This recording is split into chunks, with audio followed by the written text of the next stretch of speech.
Shalom jemaat yang dikasihi Tuhan, berikut adalah 5 hal penting dalam mengikuti ibadah online. Pertama, persiapkan diri Anda dan gunakan pakaian yang rapi untuk beribadah kepada Tuhan. Kedua, tentukan lokasi saat hendak mengikuti ibadah online. Ketiga, usahakan mengikuti ibadah online sampai selesai, kemudian baru melanjutkan aktivitas lainnya. Keempat, beribadahlah dengan sungguh-sungguh, terlibat aktif dalam berdoa dan memuji serta menyembah Tuhan. Dan yang terakhir, catatlah firman Tuhan yang disampaikan sehingga dapat dibaca kembali agar mudah diingat dan dipraktekkan dalam kehidupan sehari-hari. Mari kita persiapkan diri kita untuk masuk dalam hadirat Tuhan. Selamat beribadah, Tuhan Yesus Kristus memberkati.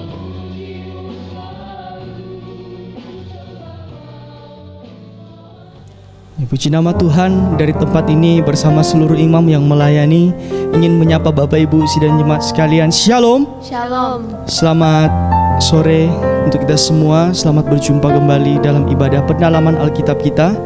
Mari saat ini kita akan mempersiapkan hati dan pikiran kita di hadapan Tuhan. Kita mau memuji, menyembah Tuhan. Kita mau bersyukur untuk segala kasih setia Tuhan, kebaikan Tuhan dalam hidup kita. Untuk itu sebelum itu mari saya undang kita semua untuk tundukkan kepala kita satu dalam doa. Terima kasih ya Tuhan, kami bersyukur untuk satu kali lagi kesempatan yang Kau berikan kepada kami. Kami boleh hadir Tuhan, kami boleh ada lagi sebagaimana kami ada saat ini Tuhan, untuk kami memuji dan memuliakan Engkau Tuhan. Kami percaya ini semua hanya karena berkat kemurahan-Mu dalam hidup kami. Untuk itu kami tidak menyia-nyiakan waktu yang Engkau berikan kepada kami ini saat ini Tuhan. Kami mau pakai untuk kami boleh memuji, membesarkan Engkau. Bahkan sebentar kami akan mendengarkan firman-Mu. Kami percaya, kami yakin Tuhan, Roh Kudus-Mu ada di tengah-tengah kami. Roh Kudus-Mu yang memberikan kami kesanggupan, memberikan kami kekuatan Tuhan, sehingga kami boleh dapat mengikuti ibadah ini sampai dengan selesai, dan kami boleh mendapatkan berkat dari setiap ibadah ini Tuhan.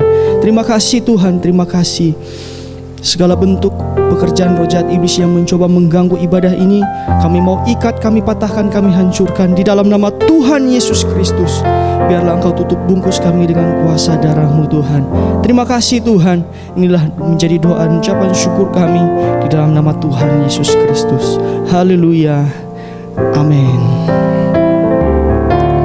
Haleluya Yesus. Kami yakin mempercaya Roh Kudus-Mu selalu menyertai kami Tuhan. Allah Roh Kudus, penuhi kami. Ku rindu Kau selalu dalam hidupku. Allah Roh Kudus, ubah hatiku,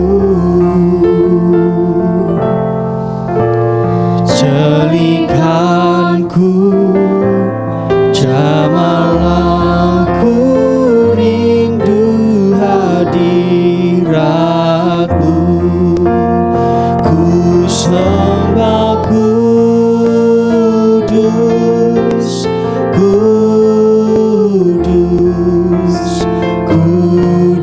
Kuduslah Tuhan, dan ku sanjung Kau mulia, mulia bagi-Mu Tuhan. Bagi setiap kita yang merindukan jamahan Roh Kudus, mari katakan pujian ini. Penuhi setiap hati kami Tuhan, penuhi kami. Ku rindu Kau selalu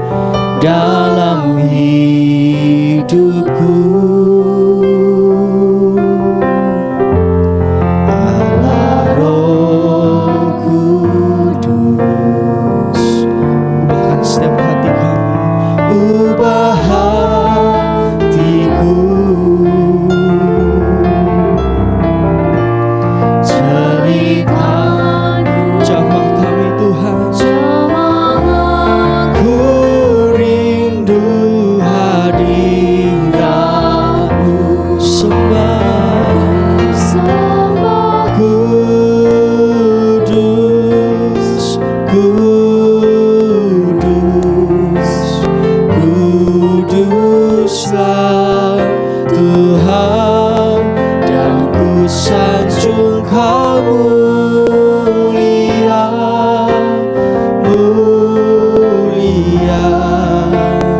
Bagimu Tuhan ku sembah. Kudus Tuhan. Haleluya Yesus, kami menyembah-Mu Tuhan, dan ku sanjung Kau mulia, mulia. Bagimu Tuhan. Dengan satu kerinduan angkat tanganmu saudara.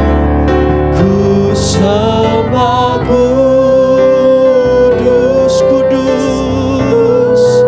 Oh, kuduslah Tuhan, dan ku sanjung Kau mulia, mulia. Bagimu Tuhan, bagimu Tuhan, hanya bagimu, bagimu Tuhan. Segala kemuliaan hanya bagimu Tuhan. Kami percaya hadirat-Mu ada di tengah-tengah kami. Hadirat-Mu melingkupi setiap hati kami Tuhan. Terima kasih Tuhan. Saat ini kami mempersiapkan hati dan pikiran kami untuk menyambut firman-Mu Tuhan. Mari Engkau jamah setiap hati kami. Mari kita katakan pujian ini. Ujilah aku Tuhan, ujilah aku Tuhan. Cobalah aku Tuhan, selidiki batinku dan hatiku. Mataku tertuju padamu, aku cinta padamu Tuhan. Aku rindu hadirat-Mu, aku rindu hadirat-Mu Tuhan. Amin. Aku ingin selalu dekat padamu,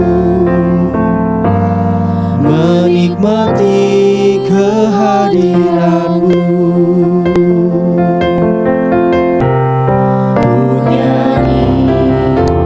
Hosana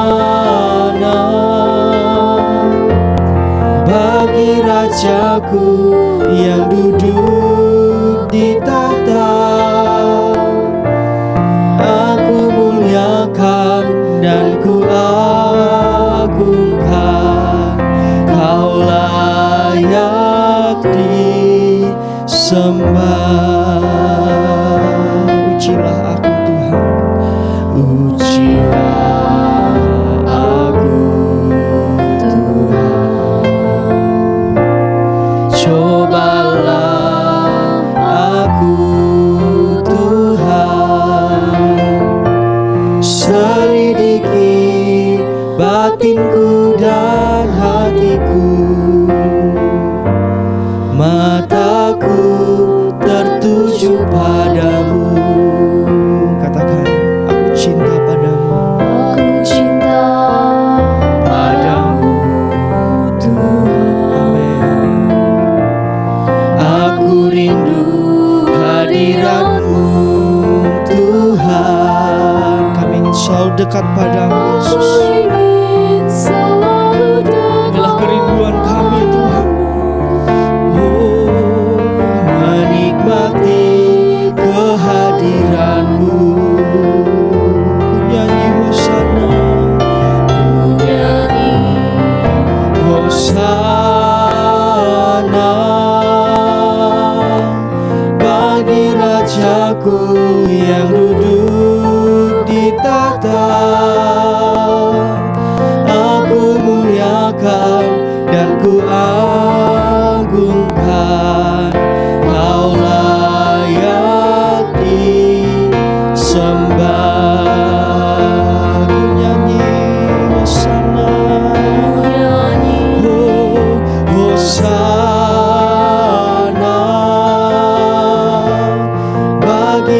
Rajaku yang duduk di tahta.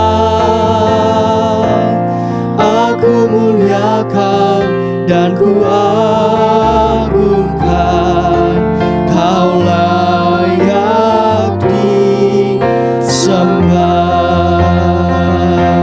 Haleluya. Ku nyanyi Hosana bagi Rajaku, bagi Rajaku yang duduk di tahta. Amin.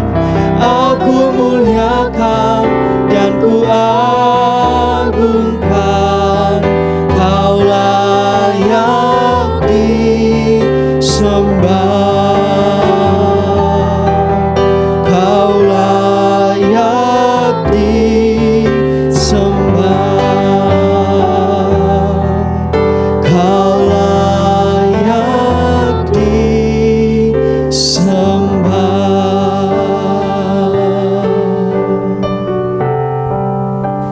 Terima kasih untuk kebaikan Tuhan dan kasih setia Tuhan yang mengizinkan kami boleh lagi berada di ibadah pendalaman Alkitab hari ini. Kami mengucap syukur, kami memuji dan menyembah Engkau Tuhan, karena Engkau Tuhan yang luar biasa, yang tidak pernah berubah dulu, hari ini, sampai selamanya. Kami menyembah Engkau Tuhan, kami memuji dan memuliakan Engkau, karena Engkau layak ditinggikan, layak disanjung, layak dimuliakan. Itulah sebabnya Tuhan, kami merendahkan hati kami, dan biarlah Roh Kuduslah yang menguasai kami dan menguduskan kami, sehingga firman Allah menjadi berkat untuk kami semua. Kami siapkan hati kami, biarlah kiranya Tuhan yang menolong kami sekalian, di dalam nama Yesus Kristus. Amin. Puji Tuhan. Saudara-saudara yang kekasih dalam Tuhan, bersama istri saya sampaikan shalom. Tuhan Yesus memberkati kita sekalian. Seperti yang saya katakan, janjikan pada pendalaman Alkitab yang lalu, bahwa hari ini kita tetap berada di tema waspadalah penyesatan dan penyembahan berhala. Hari Minggu, dalam ibadah Minggu pun saya menyetir kembali tentang penyesatan dan juga penyembahan berhala. Tapi untuk itu mari kita baca dulu Ulangan 13 ayat 1 sampai ayat selanjutnya. Silakan. Ayat 1. Apabila di tengah-tengahmu muncul seorang nabi atau seorang pemimpi, dan ia memberitahukan kepadamu suatu tanda atau mujizat, Ya. dan apabila tanda atau mujizat yang dikatakannya kepadamu itu terjadi, Ya. dan ia membujuk, mari kita mengikuti Allah lain. Mari kita ikuti Allah lain itu, Allah kecil. Terus. Yang tidak kau kenal, Ya. dan mari kita berbakti kepadanya. Ya. Maka janganlah engkau mendengarkan perkataan nabi atau pemimpi itu, Ya. sebab Tuhan Allahmu mencoba kamu untuk mengetahui apakah kamu sungguh-sungguh mengasihi Tuhan Allahmu dengan segenap hatimu Ya. dan dengan segenap jiwamu. Ini ayat bagus sekali. Sebab Tuhan Allah mencoba kamu. Sebenarnya lebih tepatnya, enaknya, karena Yakobus mengatakan Allah itu tidak mencobai siapapun dan tidak tercobai siapapun, maka lebih bagusnya Allah itu menguji hatimu. Apakah engkau sungguh-sungguh mengasihi Tuhan dengan segenap jiwamu dan segenap hatimu? Jadi untuk kita, ya, bukan hanya bangsa Israel zaman dulu itu, di mana Tuhan memakai Musa untuk menyampaikan kitab Ulangan ini kepada mereka, tetapi untuk kita, Allah sampai hari ini tetap menguji kita. Apakah kita orang yang sungguh-sungguh mengasihi Tuhan segenap hati, ya, segenap akal budi, segenap jiwa kita. Kita lanjut dulu baca ayat yang keempat. Silakan Ulangan 13. Tuhan Allahmu harus kamu ikuti, dan kamu harus takut akan Dia. Ya, Kamu harus berpegang pada perintahnya, suaranya harus kamu dengarkan. ya. Kepadanya harus kamu berbakti dan berpaut. Ayat 10.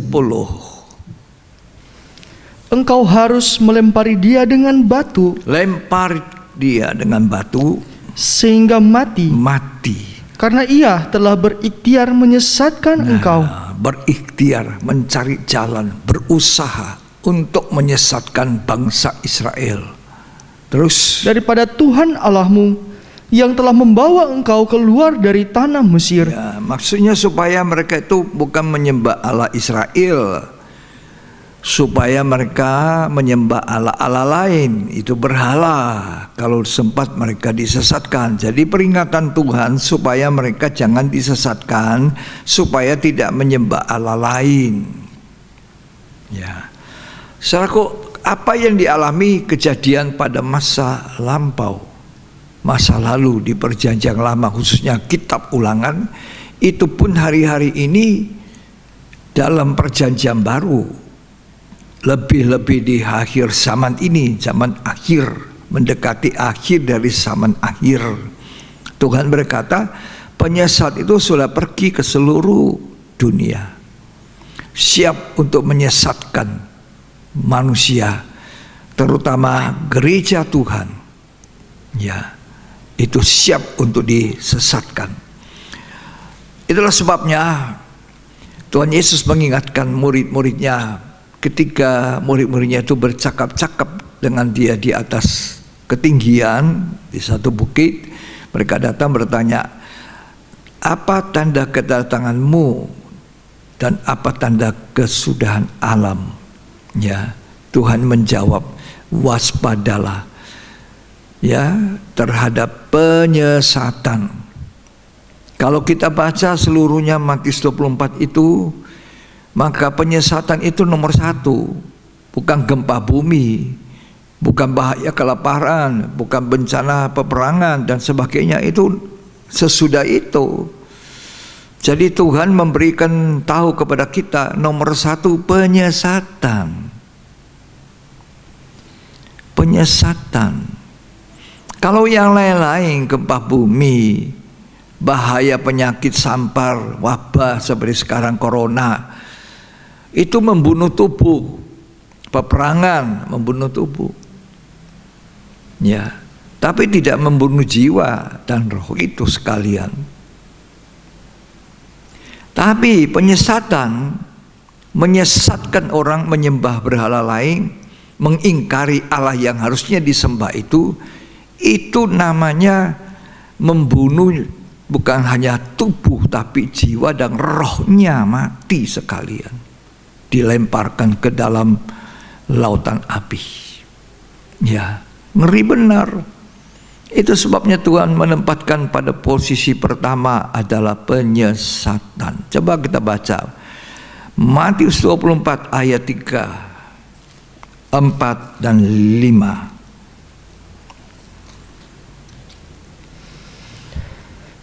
Ketika Yesus duduk di atas bukit Zaitun, Ya, datanglah murid-muridnya kepadanya untuk bercakap-cakap sendirian dengan dia. ya, Kata mereka, katakanlah kepada kami, bila manakah itu akan terjadi, Ya. dan apakah tanda kedatanganmu apa tanda kedatanganmu Tuhan? dan tanda kesudahan dunia? Apa tanda kesudahan dunia ini? Jawab Yesus kepada mereka, Ya, waspadalah, supaya jangan ada orang yang menyesatkan kamu. penyesatan. Nomor satu yang disinggung Tuhan itu penyesatan. Kalau iblis sudah bisa menggunakan nabi palsu, guru palsu menyesatkan umatnya, berarti umatnya itu telah kehilangan keselamatan. Itu membunuh nyawanya, rohnya sekaligus, bukan hanya fisik. Kemudian kalau kita baca pasal 24 ayat selanjutnya, itu kan dikatakan tentang bahaya kelaparan, peperangan dan sebagainya kan, gempa bumi. Itu kan cuma kerugian secara materi, kerugian secara fisik. Ya, sampai pun wabah sampar, kerugiannya fisik. Tetapi Kalau penyesatan tidak diwaspadai, tidak diseriusi, tidak diperhatikan dengan baik-baik, maka penyesatan itu membawa nyawa hilang. Artinya orang itu kehilangan keselamatan dan dibuang ke dalam lautan api. Mari kita perhatikan baik-baik. Mari kita berjaga-jaga dan sadar. Mari kita membuka mata kita tentang penyesatan dan penyembahan berhala. Karena menyesatkan itu untuk dibawa kepada penyembah berhala. Kalau kita baca di Ulangan, nabi palsu itu bikin tanda mujizat, tanda ajaib supaya orang mengikuti dia dan menyembah Allahnya dia. Penyesatan untuk membawa kepada ada kaitannya itu, ya. Coba kita baca 1 Tesalonika 5 ayat 5 dan ayat yang ke-6.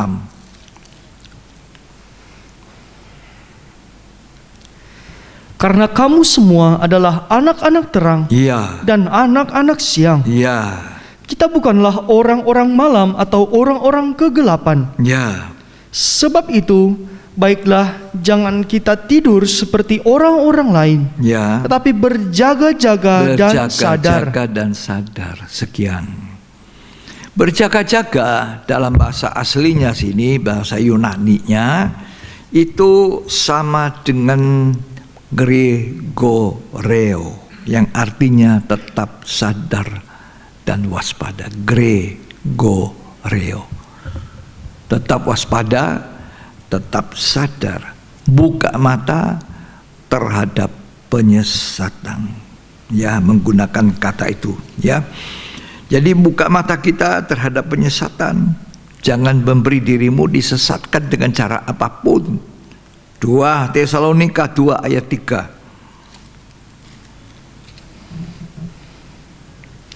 Janganlah kamu memberi dirimu disesatkan orang dengan cara yang bagaimanapun juga. Jangan mau memberi diri disesatkan, ya. Kalau kita tidak mau disesatkan, kita coba baca ayat 9 dan 10-nya. Kedatangan si pendurhaka itu adalah pekerjaan iblis, Ya. dan akan disertai rupa-rupa perbuatan ajaib, Nah, tanda-tanda dan mujizat-mujizat palsu, ya. dengan rupa-rupa tipu daya jahat terhadap orang-orang yang harus binasa, Ya. karena mereka tidak menerima dan mengasihi kebenaran. Kalau kita tidak mau disesatkan, kita harus belajar untuk menerima kebenaran seutuhnya, penuh, dan juga mengasihi kebenaran yang sepenuh. Sebab nanti guru-guru palsu itu, ya, nabi-nabi palsu, kaki tangan dari setan, kaki tangan dari antikris itu akan masuk ke dalam gereja. Mesias-mesias palsu, kata Tuhan. Kalau di luar gereja tidak. Karena apa yang mau disesatkan di luar gereja? Memang keadaannya sudah demikian. Ya. Yang mau disesatkan itu adalah anak-anak Tuhan. Perhatikan baik-baik, ya. Anak-anak Tuhan itulah jadi target utama. Gereja, orang-orang percaya itu target. Bukan hanya orang percaya biasa, awam, tidak. Bahkan para hamba-hamba Tuhan seperti saya, seperti beberapa teman-teman, rekan-rekan semua.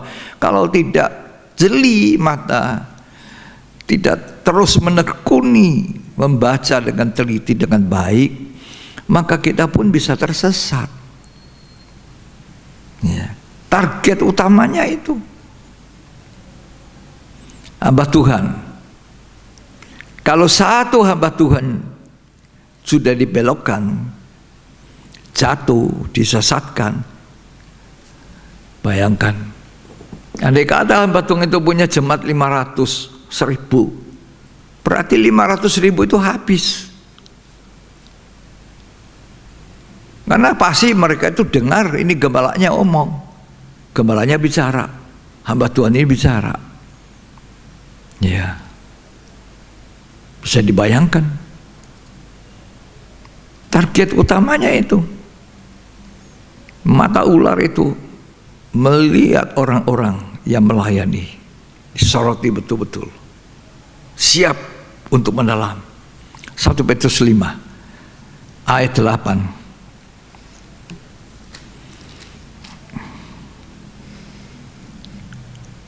Sadarlah dan berjaga-jagalah. Sadar dan berjaga-jaga. Lawanmu si iblis Nah, berjalan keliling sama seperti lawan singa. kita bukan sesama hamba Tuhan, bukan sesama gereja, bukan sesama saudara seiman, orang-orang percaya. Lawan kita bukan manusia. Lawan kita roh-roh jahat di udara, penghulu di udara, penguasa di udara, setan dan kaki tangannya. Itu musuh kita. Efesus mengatakan itu. Karena itu pergunakanlah seluruh senjata Allah, kelengkapan senjata Allah. Baca terus. Seperti singa yang mengaum-ngaum, Seperti singa yang mengaum-ngaum. Terus. dan mencari orang yang dapat ditelannya. Iyalah. Seperti singa mengaum-ngaum, mencari orang yang dapat ditelan. Terus. Lawanlah dia dengan iman yang teguh, Ya. sebab kamu tahu bahwa semua saudaramu di seluruh dunia menanggung penderitaan yang sama. Iya. Jadi lawan musuh iblis sama seperti singa mengaum-ngaum, siap. Target utamanya gereja. Hamba Tuhan, target utamanya. Kalau satu hamba Tuhan dibelokkan, ini yang lain belok. Ini berbahayanya. Ya. Jadi saya ingatkan diri saya sebagai seorang hamba Tuhan, sebagai pelayan jemaat, juga peringatan bagi semua pelayan Tuhan. Ya, kalau satu pelayan Tuhan dibelokkan, ingat kalau 500 orang yang diberikan, 1000 orang, itu semuanya terbawa, menyesat. Ini bahayanya. Karena itu Tuhan katakan waspada. Waspadalah tentang penyesatan. Dan arah penyembahan berhala, arahnya. Penyesatan itu mengarahkan manusia kepada penyembah berhala. Saudara tahu, Tuhan Yesus saja jadi target. Siapakah kita? Loh, Tuhan Yesus itu target. Ketika Tuhan Yesus puasa 40 hari, 40 malam. Allah yang jadi manusia 100% ini. Ya. Itu jadi targetnya setan. Waktu kapan? Waktu yang baik. Kapan waktu yang baik? Lapar. Puasa kan lapar. 40 hari tak makan. Datang si pencoba itu, si penjahat itu. Coba kita baca ya ceritanya, Lukas 4.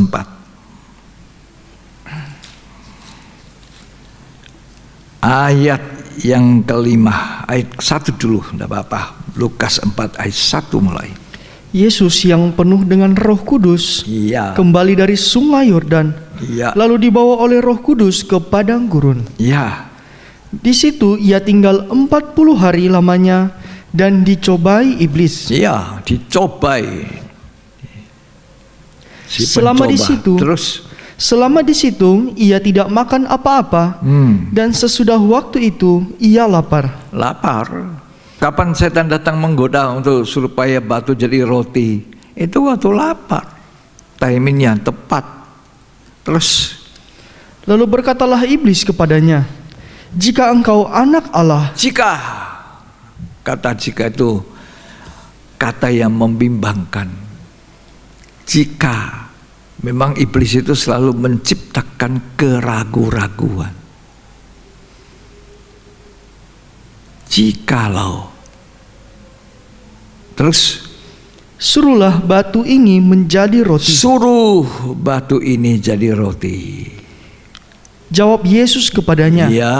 ada tertulis. Ada tertulis, ini satu kepastian, bukan bimbang. Tertulis, jelas, bisa dibaca. Ya, terus Manusia hidup bukan dari roti saja. Oh iya, manusia hidup bukannya dari roti saja. Itu kan dia kutip dari Ulangan, Perjanjian Lama, Ulangan 8. Ya. Terus Kemudian ia membawa Yesus ke suatu tempat yang tinggi, ya, dan dalam sekejap mata ia memperlihatkan kepadanya semua kerajaan dunia. wow, dia kasih lihat kerajaan dunia yang gemerlapan waktu itu, apalagi sekarang di zaman akhir ini lebih gemerlapan. Ya, kadang-kadang manusia diperlihatkan rasa enaknya, rasa daging lezatnya dunia itu. Ya, tapi imbalannya apa? Coba baca terus itu. Kata iblis kepadanya, segala kuasa itu serta kemuliaannya Ya, akan kuberikan kepadamu, sebab semuanya itu telah diserahkan kepadaku, ya. dan aku memberikannya kepada siapa saja yang Oh, ku kehendaki. Setan bilang ini saya sudah diserahkan. Ada di tangan saya sekarang. Waktu Adam jatuh, Adam sudah menyerahkannya kepada ular. Seharusnya itu miliknya Adam. Tapi Adam yang terakhir, Yesus, mau datang memulihkan itu untuk kita. Tapi bukan dunia yang kita lihat sekarang. Ya. Terus, Jadi jikalau engkau menyembah aku, nah, kaitannya adalah menyembah. Kalau kamu mau suka dunia ini, kemuliaannya, asal kau menyembah. Perhatikan baik-baik. Nah, penyembahan kepada dunia, penyembahan kepada isinya dunia, kepada mamon, kepada uang, kepada ketamakan, ke arus semua itu. Ya, jadi dunia dikaitkan dengan apa? Penyembahan. Kalau kamu menyembah aku, ini semua ini ku kasihkan kepada kamu. Coba kata Tuhan Yesus apa? Lanjut. seluruhnya itu akan menjadi milikmu. Ya, Tetapi Yesus berkata kepadanya, ya. ada tertulis, Ada tertulis. engkau harus menyembah Tuhan Allahmu, Nah, hanya satu yang mesti disembah, Tuhan Allah pencipta langit dan bumi dan segala isinya. dan hanya kepada Dia sajalah engkau berbakti. Ya, hanya kepada Dia itu Allah yang sebenar-benarnya itu engkau berbakti. Sekian. Ayat 13. Sesudah iblis mengakhiri semua pencobaan itu, Ya. ia mundur daripadanya dan menunggu waktu yang baik. Oh, dia tunggu lagi waktu yang baik. Jadi artinya itu singa mengaum-ngaum mengelilingi. Targetnya itu gereja, tadi saya katakan. Targetnya itu hamba-hamba Tuhan. Tuhan pun Allah yang jadi manusia jadi targetnya. Tapi karena 3 kali kalah dia tidak putus asa. Dia mundur dulu, pasang strategi baru tunggu waktu yang terbaik untuk mensikat, menjatuhkan Tuhan. Sekarang sama, menyikat hamba-hamba Tuhan, sikat gereja Tuhan. Ini target penyesatan, mulai dengan penyesatan membawa kepada penyembahan berhala. Saya mau katakan di akhir zaman ini penyembahan berhala bukan lagi bentuk patung, keramat, benda-benda, bentuk yang kelihatan, ya.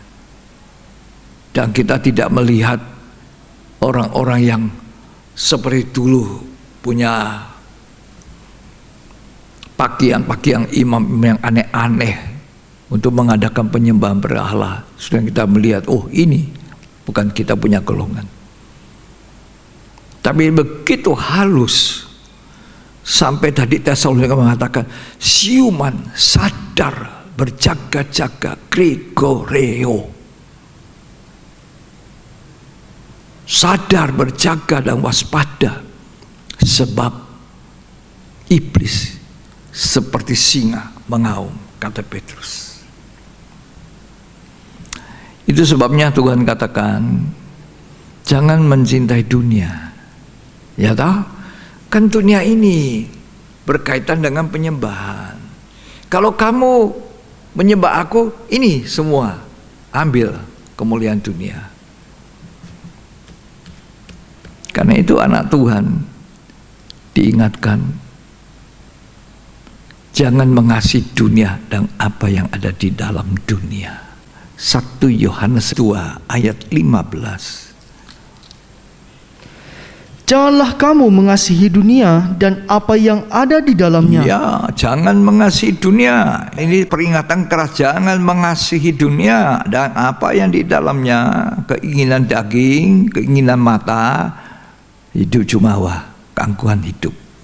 Terus baca. Jikalau orang mengasihi dunia, Ya, maka kasih akan Bapa nah, tidak ada di dalam orang itu. kalau kamu cinta dunia, tidak ada cintanya Bapa. Kasihnya kepada Bapa itu tidak ada, karena kamu mengasihi dunia itu terus. Sebab semua yang ada di dalam dunia, Semua yang ada di dalam dunia ini, yaitu keinginan yaitu daging keinginan daging dan keinginan mata, serta keangkuhan hidup, hidup, bukanlah berasal dari Bapa, berasal dari Bapa, melainkan dari dunia. dunia. Yakobus pasal yang keempat ayat yang keempat.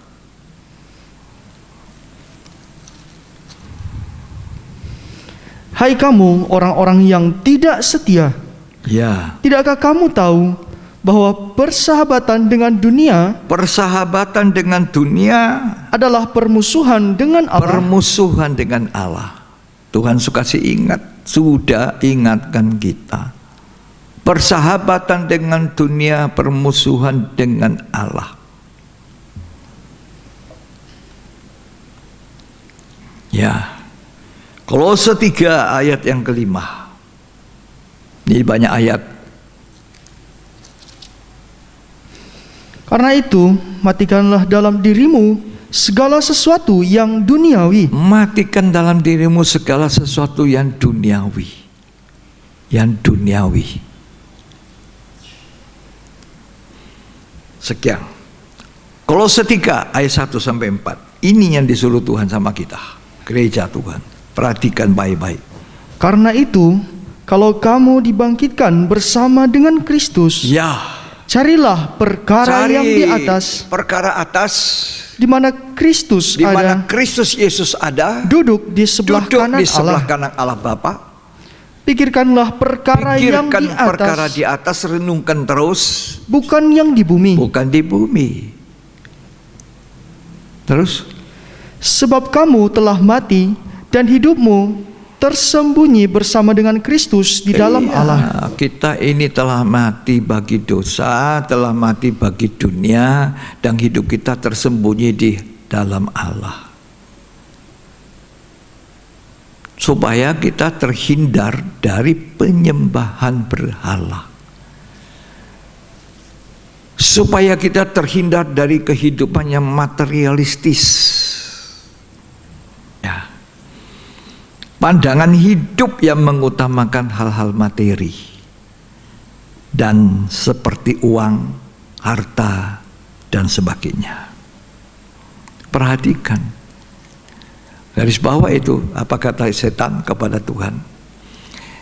Ayo lihat ini kemuliaan dunia. Kalau kamu menyembah aku, maka semua ini kuberikan kepadamu. Jadi dunia ini identik apa? Penyembah, tapi bukan kepada Tuhan, pada iblis. Oh, kan banyak orang membutuhkan dunia. Dunia ini kita perlu juga. Uang kita perlu. Ya. Hati-hati, jangan disesatkan kepada penyembah berhala. Dengar ya. Akhir zaman penyembah berhala, cinta uang, tamak. Loh, iya. Tamak, serakah. Itu penyembahan berhala. Efesus 5 ayat yang kelima.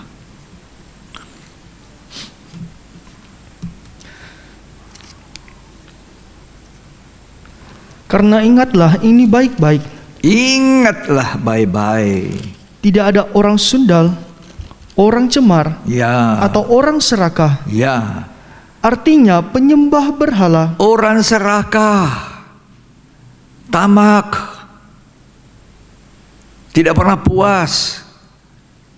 Itu identik dengan penyembahan berhala. Penyembah berhala. Terus Yang mendapat bagian di dalam kerajaan Kristus dan Allah. tidak dapat bagian. Ayat 6. Janganlah kamu disesatkan orang Nah, dengan kata-kata yang hampa. kan penyesatan itu. Terus Karena hal-hal yang demikian mendatangkan murka Allah atas orang-orang durhaka. ya, sekian.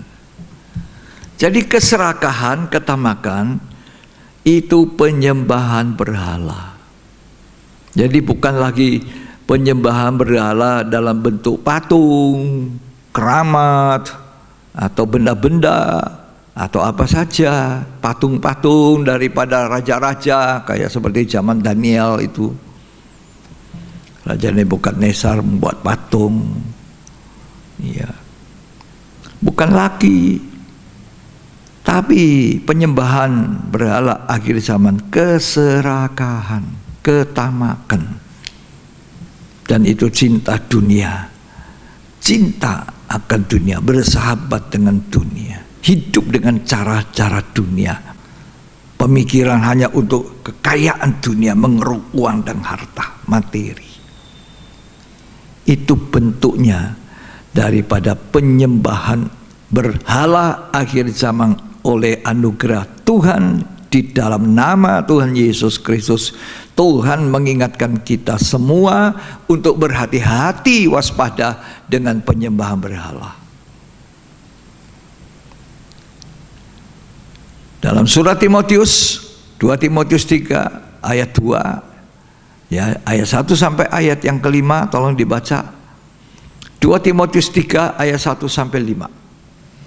Keadaan manusia pada akhir zaman. Itu keadaan manusia di akhir zaman, zaman kita ini. Ya, Ketahuilah bahwa ketahuilah. pada hari-hari terakhir Ya, akan datang masa yang masa sukar. sukar. Masa yang sukar.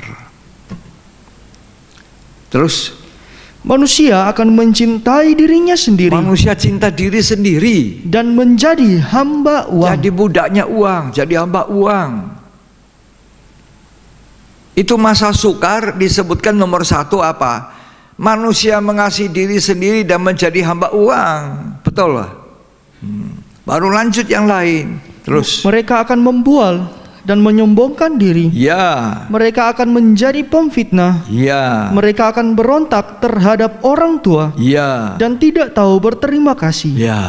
Tidak mempedulikan agama, Tidak mengindahkan ibadah, tidak tahu mengasihi, tidak tahu mengasihi, tidak mau berdamai, tidak mau berdamai, suka menjelekkan suka orang, menjelekan, tidak dapat tidak mengekang dapat diri, mengekang diri, garang, garang, tidak suka yang tidak baik, suka yang baik, suka mengkhianat, suka mengkhianat, tidak berpikir tidak panjang, berpikir panjang, berlagak tahu, berlagak tahu. lebih menuruti hawa nafsu daripada menuruti Allah. Terus dibaca. Secara lahiriah mereka menjalankan ibadah mereka. Ini masa sukar dalam gereja. Yang beribadah. Masa sukar orang-orang gereja masuk beribadah. Tapi mereka sambil mencintai diri sendiri, sambil menjadi hamba uang. Tidak heran kalau gereja dijadikan sumber keuntungan. Terus Tetapi pada hakikatnya mereka memungkiri kekuatannya. iyalah, mereka ibadah tapi nggak mengalami kuasa ibadah yang mengubahkan. Sedangkan Tuhan memanggil kita untuk hidup dibenarkan, hidup disucikan, dan hidup dibuat sempurna seperti Tuhan, serupa segambar Allah. Jangan lari dari tujuan ini. Ya, cinta, uang, ketamakan itu ada di dalam gereja. Berselisih, berperkara, gereja jadi perebutan, jemaat jadi perebutan. Waduh, alangkah sedihnya Tuhan. Nih. Satu waktu Tuhan Yesus diminta oleh satu orang. Orang ini sudah kaya,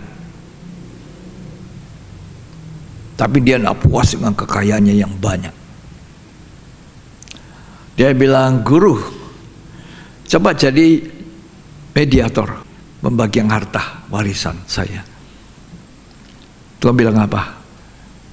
Siapa yang mengangkat aku untuk mengurus ini semua jadi pembagi harta? Lalu Tuhan bilang apa? Waspadalah terhadap ketamakan. Lukas, tolong dibaca baik-baik. Tuhan sudah menuntun umat Tuhan, menuntun saya, menuntun saudara semua dengan firman Tuhan.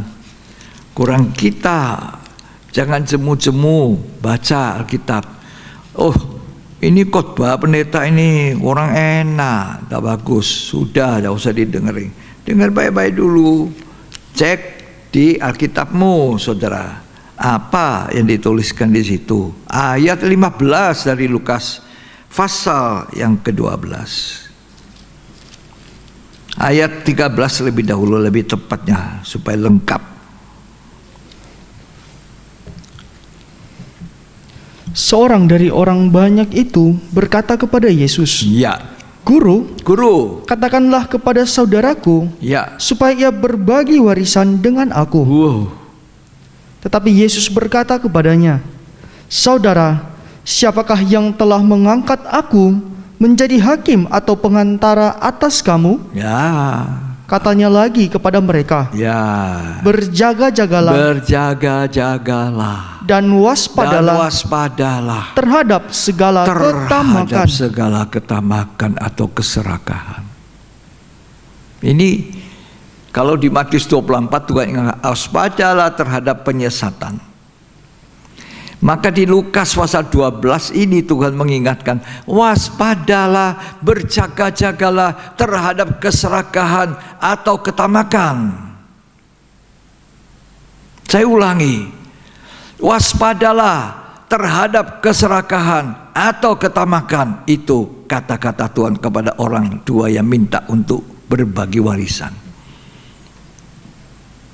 Terus, Sebab walaupun seorang berlimpah-limpah hartanya, hidupnya tidaklah tergantung daripada kekayaannya itu. Tuhan bilang, walaupun hartamu limpah, tapi kan hidupmu tidak tergantung kepada kekayaan hartamu yang banyak itu. Tidak puas dengan kekayaan hartanya, tidak puas. Mau lagi. Ini penyembah berhala, halus sekali. Itu ada di gereja, itu ada pada hamba-hamba Tuhan. Oleh kemurahan Tuhan, kalau mata kita bisa dijelikkan. Saudara semua tahu cerita tentang Bileam toh? Nah, disuruh Raja Balak untuk mengutuki bangsa Israel dengan apa? Upah banyak. Mulai bilang, enggak mungkin lah, gini. Saya berdoa dulu ya. Waduh, yang paling sering omong itu, ini hamba-hamba Tuhan yang berbicara jemaat. Sorry ya, hamba-hamba Tuhan yang saya kasihi. Yang saya bicara pada kita sendiri. Seringkali kita omong, kita doa dulu ya. Doa atau tidak? Tidak ada orang tahu, hanya Tuhan. Tapi ini Bileam betul-betul berdoa. Bileam begini, doa. Bolehkah aku pergi mengutuk? Tuhan bilang, tidak boleh. Ya, terpaksa dia omong sama raja, Tuhan tidak izinkan saya. Tidak izinkan. Tapi Raja bilang, ku tambahi lagi. Bagaimana? Aduh, hatinya goyang-goyang. Sebenarnya kalau dia tegas, hatinya tidak, di dalamnya hatinya tidak cinta itu, upah itu, ya. Ya kan satu kali sudah cukup. Tidak. Tuhan bilang tidak. Ya, tapi ini saya tambahi 2 kali lipat.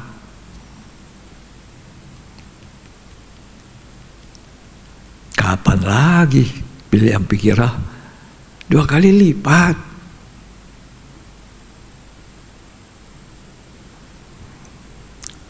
Tunggu ya, doa dulu lagi ya. Wah, doa lagi. Kalau saya mempunyai pemikiran, kalau Tuhan sudah jawab 1 kali tidak, itu berarti tidak. Tuhan itu bukan ulang-ulang. Mau ditanya ulang-ulang, tidak. Kalau Tuhan bilang tidak boleh lakukan, Tuhan memang konsekuen, tidak boleh lakukan. Tapi karena hatinya Bileam sudah syarat dengan keinginan, dia semai. Bolehkah aku pergi Tuhan? Sekarang Tuhan bilang, silakan. Tapi apa yang saya suruh kamu buat. Jangan kutuki bangsa Israel.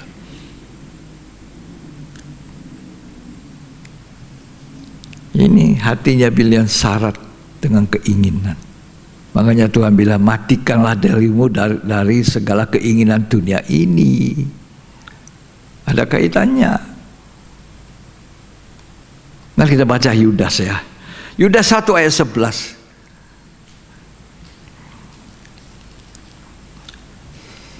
Celakalah mereka karena mereka mengikuti jalan yang ditempuh Kain. Ya, jalan yang ditempuh Kain. Jalan apa? Dan karena mereka oleh sebab upah menceburkan diri ke dalam kesesatan Bileam. Ya. Karena ada janji-janjinya, ada upahnya, ditambahi lagi. Ya jadi, ayo Bileam, celaka kata Tuhan ya. Semua mau diberkati Tuhan, saya mau diberkati, saya mau diberkati, puji Tuhan. Jangan mau dibilang celaka. Nah, halus sekali.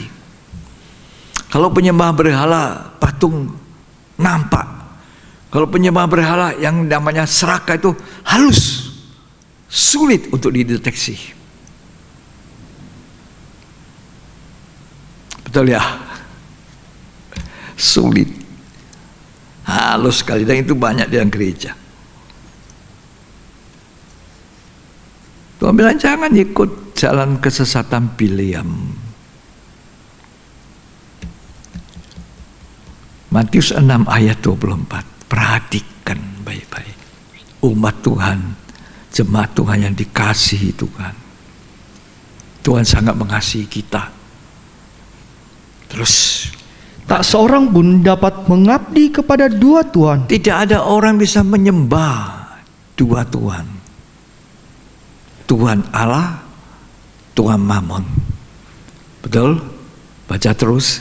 Karena jika demikian, ia akan membenci yang seorang, Ia mencintai yang seorang dan benci yang lain. Silakan. Dan mengasihi yang lain. Nah, itu sebabnya Tuhan Yesus berkatakan, engkau hanya wajib menyembah Allah, enyah daripadaku. Kalau kamu menyembah aku, Yesus, maka semua kemuliaan dunia yang kau lihat, yang kau kasih lihat itu, ya itu jadi milikmu. Jawabnya apa? Pergi. Jadi dunia, kekayaan, isinya di dalamnya itu menyembah berhala, cinta dunia, ya, hidup suka syarat dengan pesta pora dengan dunia. Tuhan ingin cinta Tuhan yang murni.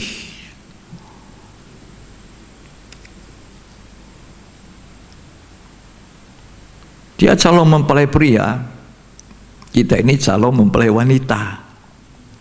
Dia itu seperti lelaki yang kaya raya. Tuhan itu kaya raya. Sebab Alkitab berkata bahwa semua ini sebetulnya miliknya Tuhan. Jadi kaya raya. Tapi dia tidak mau kita ini maunya kaya rayanya itu.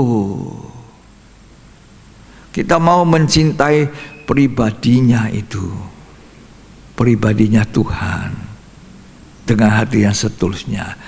Coba kalau seorang pria anak orang kaya, banyak kekayaannya. Terus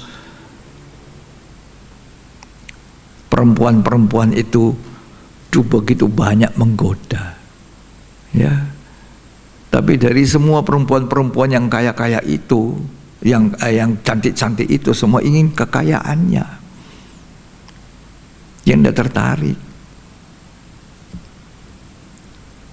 Maka si pria itu satu hari dia cari akal jalan bagaimana saya memperoleh seorang istri, seorang perempuan yang sangat mencintai pribadi saya tapi bukan kekayaan saya. Saya anak orang kaya, kaya sekali, punya segala-galanya. Dan semua mereka ini putri-putri yang cantik-cantik ini ingin saya, tapi bukan saya yang diinginnya, bukan saya yang dicintai. Dia ingin saya punya kekayaan.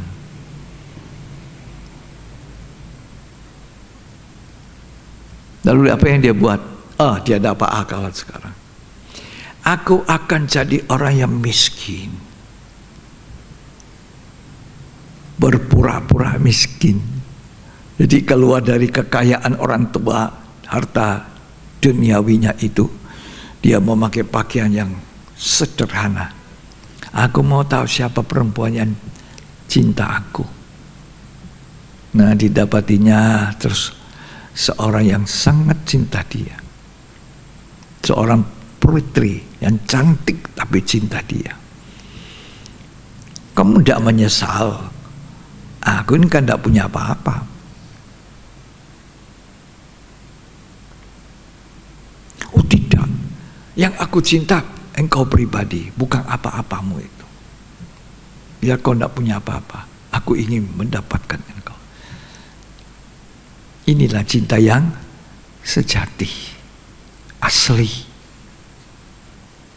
aslinya. Akhirnya dia bawa putri ini untuk menjadi istrinya. Terkejutlah si pemudi punya suami ternyata kaya raya. Tapi tidak mencintai kaya rayanya dia, kekayaannya. Cinta kepada pribadi. Tuhan ingin seperti itu. Tuhan Yesus ingin kita mencintai dia. Karena itu dia tidak suka waspada terhadap ketamakan, keserakahan. Waspada. Makanya Tuhan itu pemilik langit dan bumi dan segala isinya itu, dia sangat ingin kita itu mencintai dia. Tuhan itu pemiliknya semua. Coba dibaca dong. Aku mau tunjukkan sama kalian. Hagai pasal 2 ayat 9. Kepunyaankulah perak dan kepunyaankulah emas. Kepunyaanku. Ku di situ huruf apa? Besar ya. Kepunyaanku emas perak. Terus Demikianlah firman Tuhan semesta alam. Firman Tuhan semesta alam. Ulangan 10 ayat 14. Sesungguhnya Tuhan Allahmu lah yang empunya langit. Ya. Bahkan langit yang mengatasi segala langit. Ya. Dan bumi dengan segala isinya. Wah, siapa punya? Tuhan. Tuhan ini setan mau nipu. Ini ketemu orang pemiliknya itu loh. Aku punya ini. Ayo menyembah aku ya. Enyahlah engkau setan. Jadi hati-hati, penyembah berhala akhir zaman. Ya. Semua milik Tuhan. Hidupku adalah milik Tuhan. Tidak ada milik aku sendiri. Aku tidak berkuasa atas diriku sendiri. Betul ya? Segala yang ada padaku itu miliknya Tuhan. Kalau saudara tidur, harta duniawimu, depositmu, hartamu ada di mana waktu tidur. Punya siapa?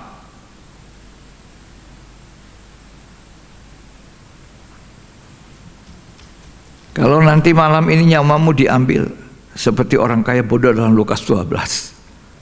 Senang-senanglah, padamu banyak harta berlimpah-limpah, gudang-gudang sudah kubur besar. Malam ini jiwamu diambil, kata firman Tuhan. Untuk siapa semua? Nggak ada punya kita. Betul? Nggak ada lah. Punya siapa? Malam ini nyawamu ku ambil. Nah, manusia lahir telanjang, nggak punya apa-apa, datang dengan tangisan, pergi dengan tangisan. Tapi begitu ada dia pegang, wow, lengket.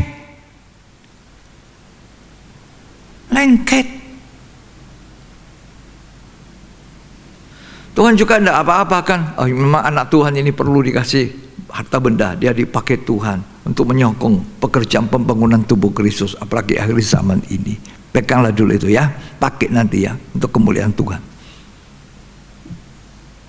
Bukan untuk jago-jagoan, tidak. Sebab banyak orang jago-jagoan akhir zaman, berlagak kaya tapi tidak punya apa-apa, kata Amsal. Ada itu ayatnya. Ya, ada ayatnya. Coba kita baca ya, ini ayat 1 ya. Amsal 12. Amsal 13 ayat 7. Ada orang yang berlagak kaya, tetapi tidak mempunyai apa-apa. Lah ya banyak. Lagaknya saja kaya, tapi tidak punya apa-apa.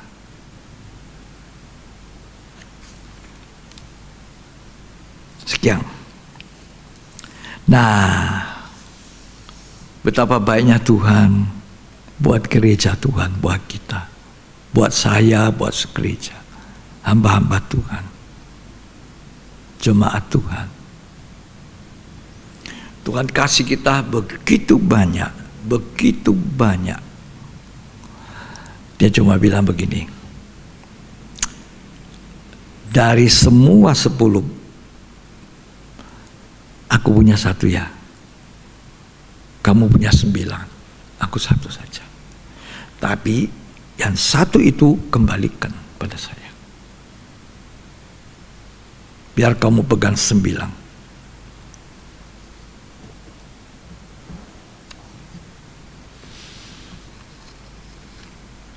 Pertanyaannya sekarang, setuju? Banyak kok anak Tuhan tidak setuju. Iyalah, buktinya tidak melakukan. Itu termasuk di dalamnya tamak. Itu termasuk di dalamnya keserakahan. Itu termasuk di dalamnya penyembahan berhala. Wow. Sebab kalau orang mengembalikan milik Tuhan, memuliakan Tuhan. Tuhan suruh kita mengembalikan miliknya dan memberi persembahan. Coba baca Maliaki 3 ayat 10.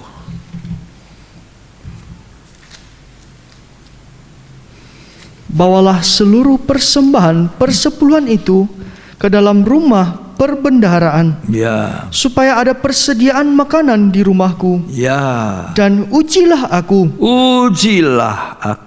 firman Tuhan semesta alam, kata Tuhan.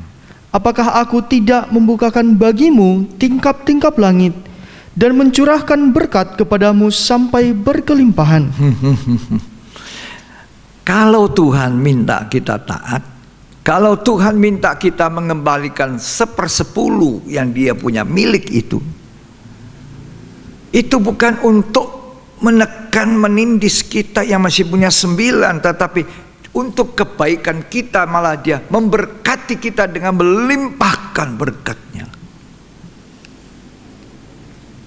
Nggak ada itu Tuhan suruh kita melakukan perintah Tuhan dalam Ulangan. Saya baca itu, kalau tidak salah di Ulangan 10, di sana Musa mengajar supaya bangsa Israel mengasihi Tuhan dengan segenap hati, melakukan perintah Tuhan. Supaya apa? Baik keadaanmu. Supaya baik keadaanmu. Sama ini, apakah aku tidak memberkati kamu dengan limpah bersepuluhan? Orang yang pertama kali memberikan kembali milik Tuhan itu Abraham. Abraham itu bukan zaman Taurat. Abraham jauh sebelum Taurat. Nah, siapa yang ngajari Abraham mengembalikan persepuluhan itu setelah memperoleh banyak rampasan kepada Melkisedek, Raja Salem? Siapa yang suruh dia? Nggak ada hukum, Tuhan yang menuntut. Kita ini punya Maliaki, punya kitab Ibrani, punya. Untuk orang-orang Ibrani, kitab Ibrani sebetulnya itu surat. Abraham tidak punya penuntun. Dari mana dia tahu itu? Hubungan dengan Tuhan yang begitu intim. Abraham itu intim dengan Tuhan. Seringkali mendirikan mezbah, pujian, penyembahan, doa. Abraham adalah orang yang taat sepenuh pada Tuhan. Apapun. Hebat. Dia penyembah Allah yang betul.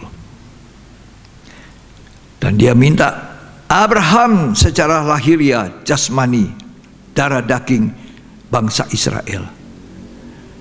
Secara rohani kita, gereja Tuhan, orang-orang percaya pada Kristus, itu disebut anak-anak Abraham secara roh, mewarisi janji-janji Allah. Jadi persepuluhan itu satu penyembahan, mengembalikan, mengakui bahwa semua yang ada padaku ini milik Tuhan, termasuk hidupku.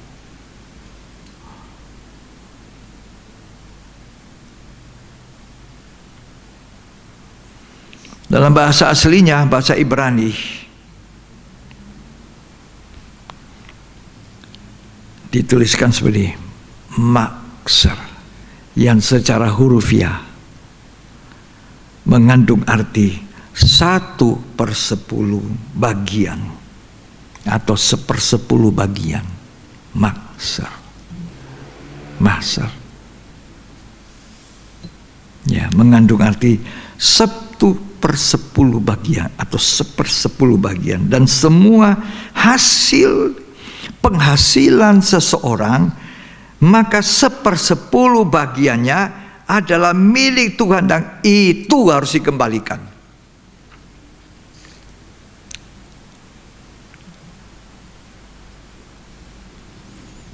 Dan bukan memberi, mengembalikan. Padahal kita seringkali tidak tahu diri. Semua ini Tuhan punya. Hari ini nyawamu diambil. Untuk siapa kekayaan itu? Nggak ada kau punya lagi. Nggak ada.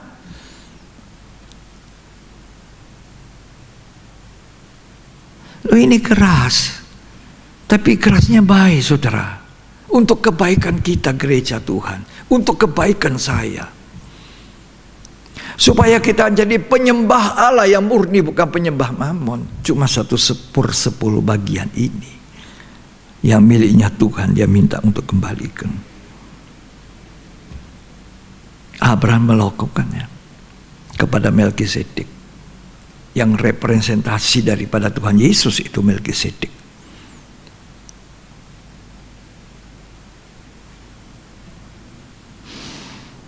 Coba baca Ibrani 7 ayat 4 sampai 10.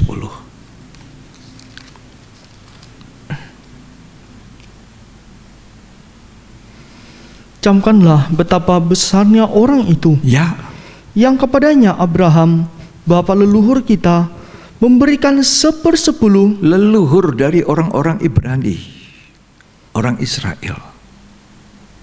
Bapak leluhur. Kita juga adalah anak-anak dari Abraham secara rohani. Terus, dari segala rampasan yang paling baik. ya, Dan mereka dari anak-anak Lewi yang menerima jabatan imam ya, mendapat tugas ya, menurut hukum Taurat ya, untuk memungut persepuluhan dari umat Israel, iya, yaitu dari saudara-saudara mereka, iya, sekalipun mereka ini juga adalah keturunan Abraham. iya. Sekian. Jadi perjanjian baru ini, bukannya perjanjian lama. Jadi pengembalian 1/10 itu sebenarnya ujian ketaatan.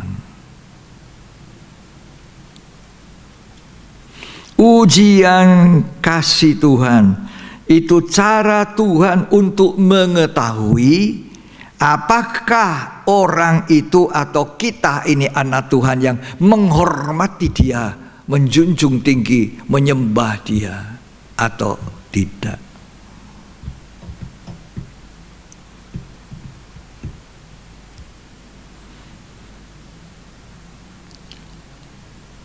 Tuhan cuma uji itu. Dan baliknya dia bilang, uji aku. Kalau tidak, aku tidak memberkati kamu berlimpah-limpah.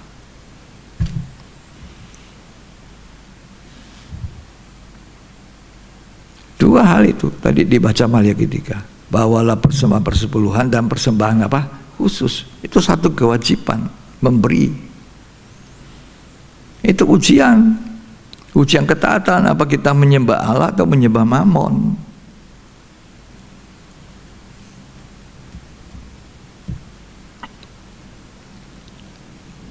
Jadi ini hati-hati, halus ini penyembahan berhala, halus.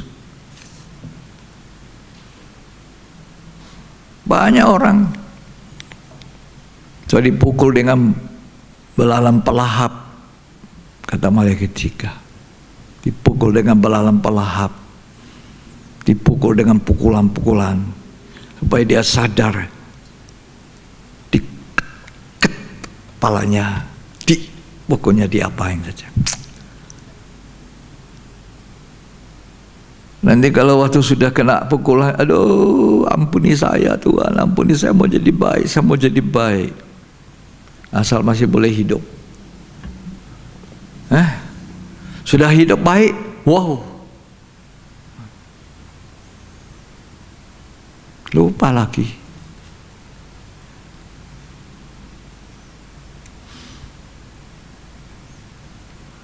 Kita berterima kasih ya. Tuhan kasih firman seperti ini. Semua untuk kebaikan kita. Orang miskin dibebaskan dari memberi? Tidak. Loh, saya baca, betul tidak? Untuk janda Sarfat cuma punya tepung segenggam minyak sedikit dalam buli-buli. Tuhan perintahkan dia untuk kasih makan siapa? Nabi Elia. Tidak punya apa-apa, disuruh memberi tepung segenggam itu untuk Elia. Janda yang memberi 2 peser, 1 duit. Janda miskin ini. Tuhan bilang apa? Dia memberi dari kekurangannya. Banyak orang kaya memberi dari kelebihannya. Ini memberi dari kekurangannya. Tuhan tidak katakan tidak usah. Ya. Janda ini memberi dengan kasih, mengasihi aku. Janda miskin.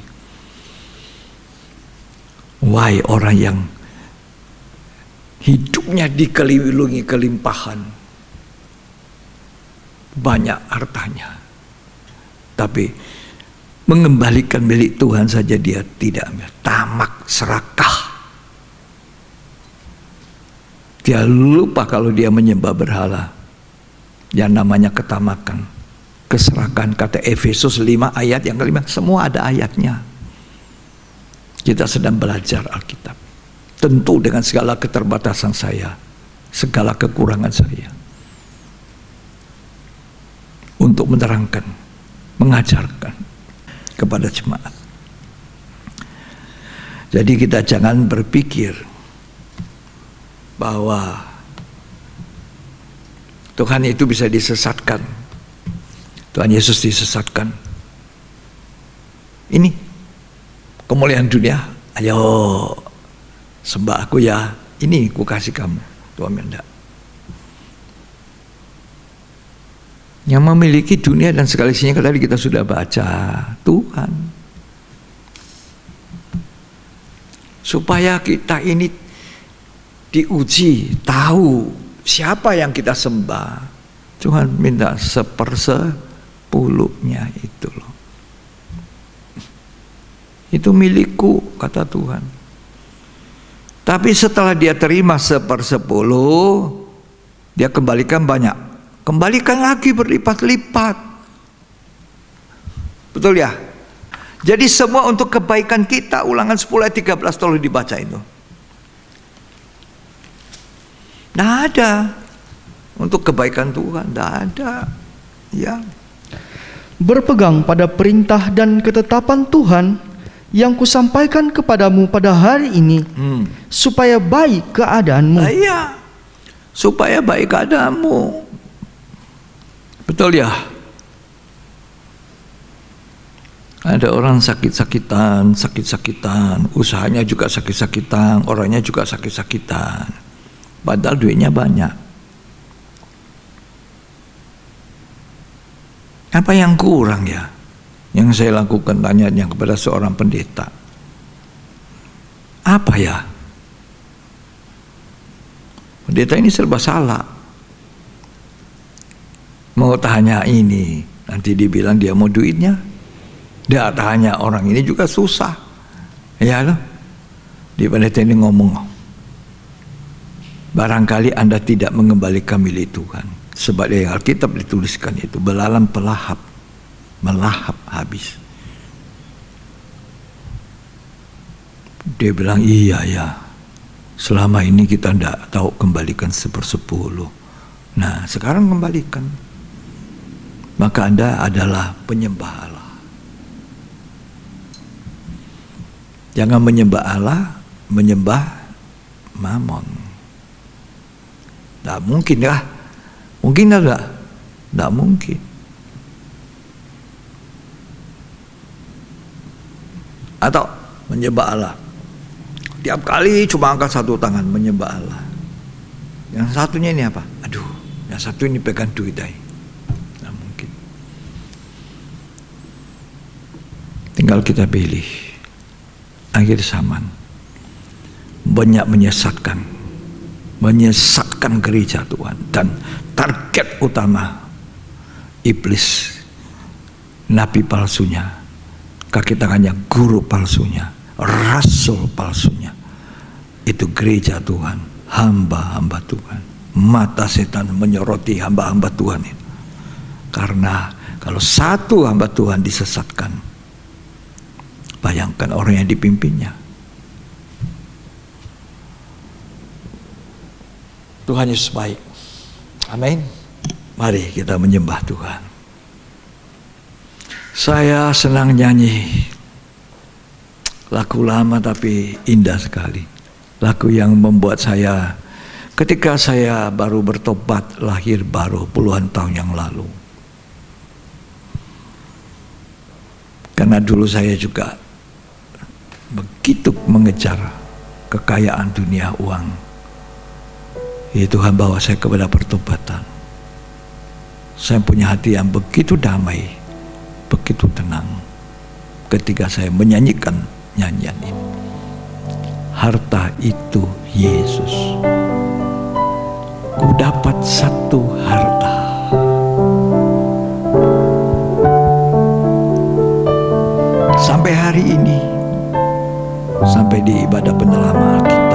Yesus adalah harta saya. Ku dapat satu harta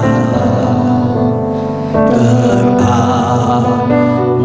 mulia. Tak ada lain permata sama dengan Dia. Sudah ku jalan ke sana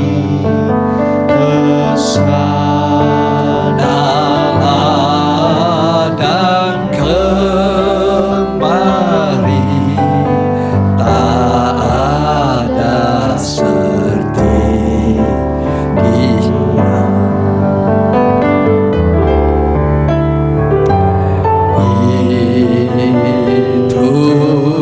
Itulah Yesus, Juru Selamatku. Amin. Harta itu Yesus, Dia kehidupanku.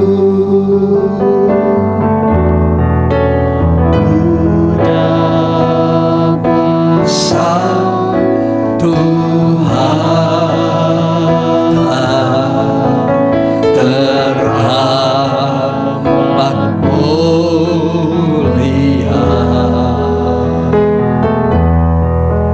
Tak ada lain permata sama dengan Dia. Amin. Sudah ku jalan ke sana dan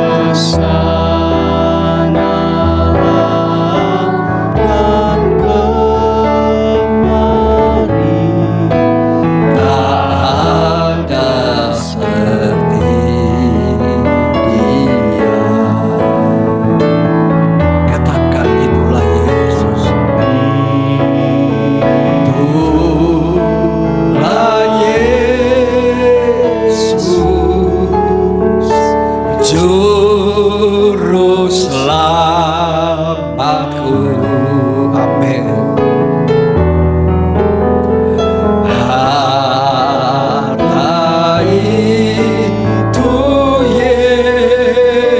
Yesus, Dia kehidupanku. Saudara, betulkah Yesus itu hartamu? Atau harta dunia? Cuma dua ini pilihan, salah satunya. Untuk menentukan kamu anak Tuhan, kamu keturunan Abraham, walaupun bukan secara lahiriah darah daging, tapi karena kita menerima Kristus, berkat Abraham sampai ke kita. Apakah kita seperti Abraham, mencintai Tuhan, mengasihi Tuhan, atau kita cuma lip service? Kapan kita mau sungguh-sungguh menangis? Kalau kita kesulitan, kalau kita menderita, kalau kita sakit, kalau kita baru kita menangis sama Tuhan Yesus. Tapi Tuhan Yesus ulang berulang bercerita, menceritakan firman Tuhan, memberikan perintah-perintahnya, kita tidak lakukan. Mari kita belajar melepaskan cuma satu bagian, tidak banyak. 9 bagian kamu punya. Tapi kalau kita yang satu ini pun tidak mau dikasih, itu serakah namanya, tamak. Efesus 5 mengatakan itu penyembahan berhala. Itu tanda bahwa kita mencintai dunia dan bukan Tuhan. Ingat, setan selalu berkata, aku berikan semua ini, kemuliaan dunia segala-galanya, tapi kau menyembah aku. Tuhan tidak mau. Tuhan bilang, enyahlah, hanya Allah, hanya Bapa di surga yang layak disembah. Hanya pribadi Tuhan Yesus, Melkisedek, pemilik dari semuanya, pemilik kehidupan saya dan pemilik kehidupan saudara, karena dia bayar dengan mahal, dengan harga darah. Kita ini budaknya.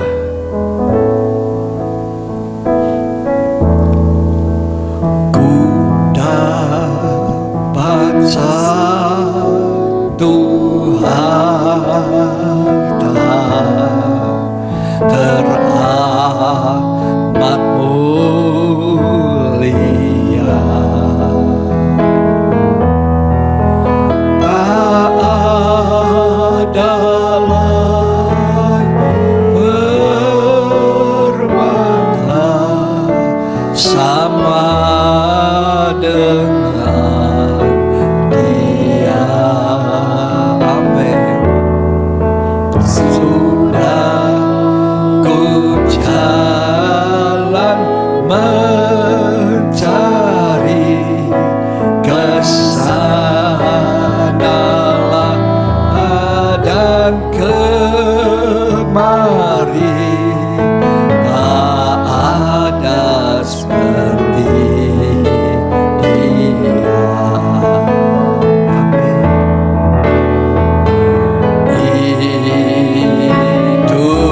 Itulah Yesus, Juru selamatku.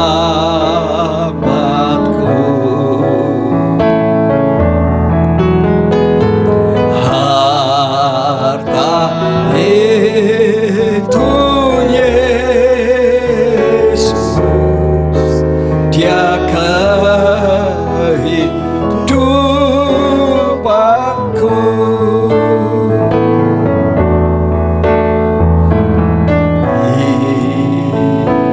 Itulah Yesus, Juru selamatku.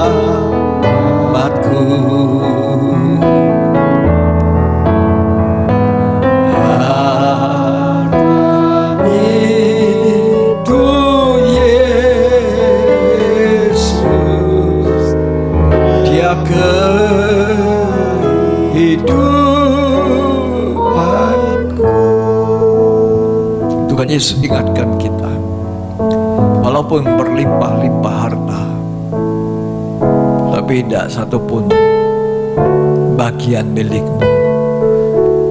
Seperti engkau lahir tidak bawa apa-apa, dan kau juga pulang tidak bawa apa-apa. Kenapa kita berlaku bodoh untuk tidak memberi persembahan kita, supaya kita tidak tangan kosong? Kenapa kita tidak mengembalikan yang jadi miliknya Tuhan, haknya Tuhan? Padahal 9 bagian masih ada pada kita. Kita masih ingin yang satu. Mari kita renungkan, pikirkan, siapa yang di antara saudara yang mau jadi penyembah yang benar, menyembah Bapa di dalam roh dan kebenaran, dengan hati yang tidak ada tuduhan. Karena di hatimu bukan segala miliknya dunia ini. Silakan angkat tangan. Katakan, Tuhan Yesus, engkau hartaku. Silakan.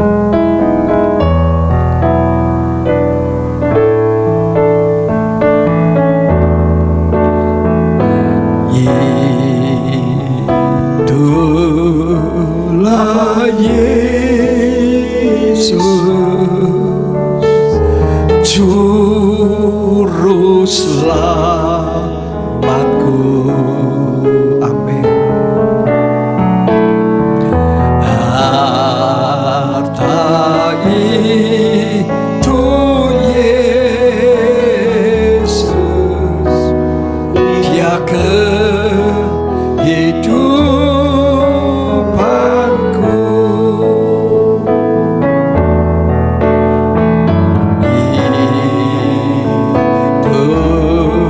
Hiduplah Yesus,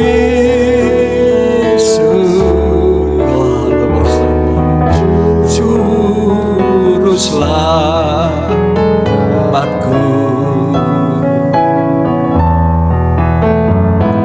Harta itu Yesus, Dia kehidupanku. Haleluya, haleluya, haleluya.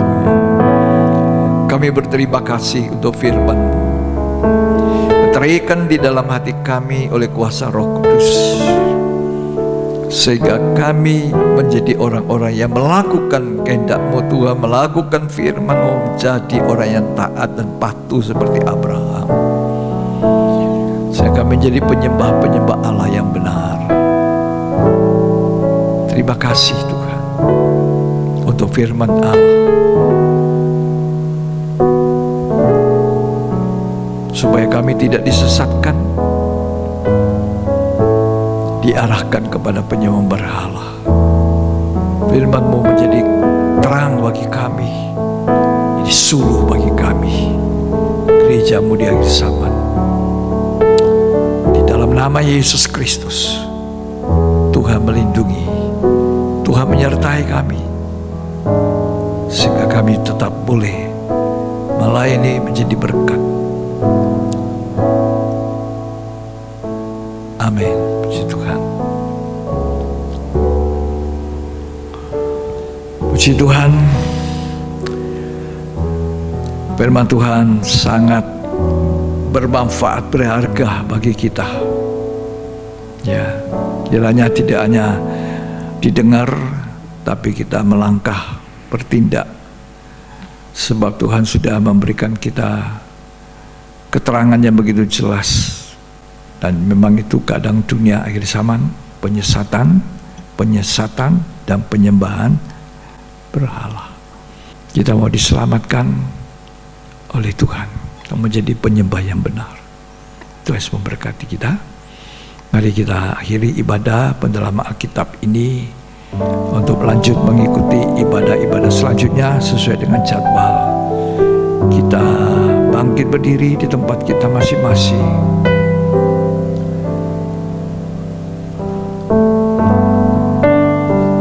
Menyanyikan lagu Kami Memuji Kebesaran Tuhan.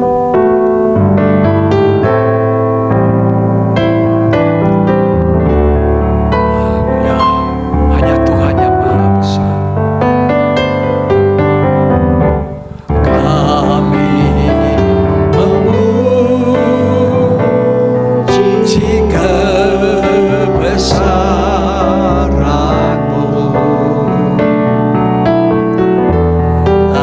Ajaib Tuhan.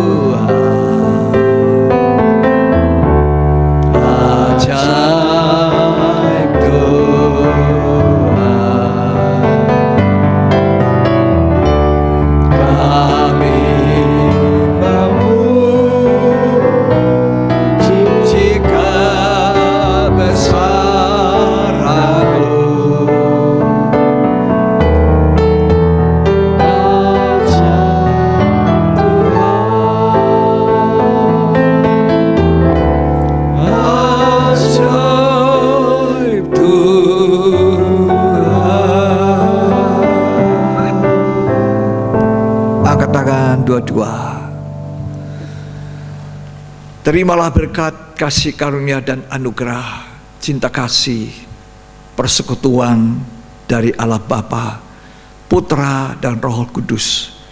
Tuhan Yesus Kristus memberkati kita berlimpah-limpah